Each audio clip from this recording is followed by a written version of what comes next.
Record a video generating it from the photos set up in the photo reel. Set the frame rate. Now select the quality level and define the recording settings.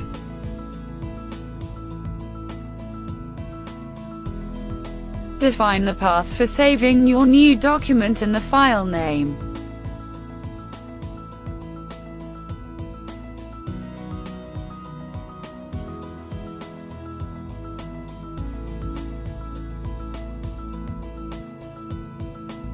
View the video using your default video player already installed on your PC.